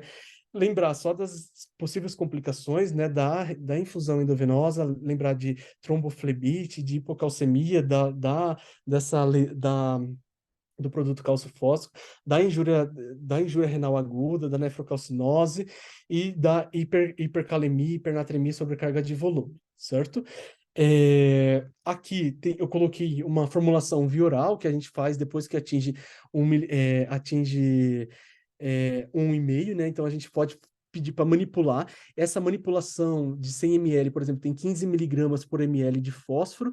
E aí, qual que é a dose? A dose... Então, se o paciente está com fosfato de acima de 1,5, a dose vai ser de 8 milimol de fosfato a cada 6 a 8 horas, num período aí de 24 horas. Então, eu vou usar, por exemplo, 8 milimol, eu vou fazer as contas, a gente acaba fazendo as contas, né? Quanto que o paciente precisa, né? Depois aqui na dose de manutenção, certo? E tem o fosfato de potássio e fosfato de sódio. Lembrar aqui que 250 miligramas é 8 milimol, 250 miligramas de fosfato de sódio é 8 milimol. Lembrar só do efeito colateral de diarreia. Paciente obeso, eu vou ajustar pelo peso ideal. Se tem IRA, uma taxa de filtração abaixo de 60, metade da dose. E se o fósforo for abaixo de 2, eu paro a reposição, certo? Então, a manejo da hipofosfatemia a gente sempre busca a história clínica, comorbidades, hábitos, história familiar, drogas, né? Ver se tem hipofosfatemia crônica, sempre dosar cálcio, fósforo, magnésio, albumina, fosfatase alcalina, PTH, a 25-hidroxivitamina D, ureia e creatinina. E sempre fazer a dosagem da excreção de fósforo e ver sempre uma urina 1, certo? E as conclusões da hipofosfatemia. A hipofosfatemia realmente, a gente tem muitas incertezas se ela realmente contribui para a mortalidade, né? Ou se ela é um marcador de gravidade, porque são pacientes graves. A hipofosfatemia, na verdade, o que a gente vê é muito pouco do que é o ambiente. A gente não sabe se os estoques dos pacientes estão normais, porque o que a gente vê, quase 15% fica no intracelular e 85% fica no osso. Então, a gente não sabe o quanto daquela hipofosfatemia reflete realmente o déficit de fósforo. E agora, eu acho que não é tanto o escopo da aula, passando rapidamente sobre a hiperfosfatemia. Na verdade, a hiperfosfatemia, acho que a Vanessa já discutiu, doutora Luísio, é quando o fósforo está acima de 4,5 em adultos, ou depender em adultos, né? E cerca de 6,25 é considerado uma hiperfosfatemia grave. Temos uma hiperfosfatemia em hemólise, terapia com heparina, paraproteinemia, amostra de sangue aí por 4 a 6 horas, uma hiperlipidemia e hiperbilirrubinemia. E aí, quando a gente tem uma ingestão aumentada de fósforo, então você tem uma ingestão acima de 4 miligramas, uma dieta interal ou parenteral rica. Outra coisa que vale a pena sempre lembrar em hiperfosfatemia, o uso abusivo de laxantes à base de fósforo, intoxicação também de vitamina D. Já o que alteraria o shift, né? Seria principalmente a rabdomiólise, a lise tumoral, a hemólise intensa, a cetoacidose, mas não a cetoacidose na fase inicial, porque na fase inicial ela faz hipofosfatemia, já na fase tardia, acidose lática, hipertermia maligna e reabsorção e defeitos na mineralização. E aquela que a gente tem quando a gente tem uma menor excreção, né? Na IRA, a gente sempre vê, a gente via muito no COVID, aquele fósforo de 10, de 9, né? Num paciente com injúria renal aguda, ou na própria DRC, no hipoparatiroidismo, na qual falta a PTH, né? Na calcinose tumoral familiar e na acromegalia. Lembrando que a capacidade excretar do rim é cerca de 4 a 8 gramas de fósforo por dia, o máximo. Aqui, eu acho que, lembrando só, que na DRC, a gente tem os quelantes de cálcio, mas que são a base os quelantes de fósforo, a base de cálcio, ou sevelamer. No entanto, a gente não tem nenhuma droga que agia no mecanismo absortivo do fósforo. E agora a gente tem uma nova droga, que é o Tenapanor, o Tenapanor, que na verdade ele age aqui ele bloqueia aqui esse trocador de sódio e hidrogênio. Bloqueando esse trocador, você tem uma sinalização intracelular, na qual você tem um bloqueio também das tight junks, das claudinas, né? E com esse bloqueio das junções intercelulares, você tem menor reabsorção de fósforo. Então esse daqui tem mostrado em estudo até de fase 3, saiu agora um estudo japonês de fase 3, que tem uma eficácia muito mais pronunciada, às vezes, do que o próprio sevelamer.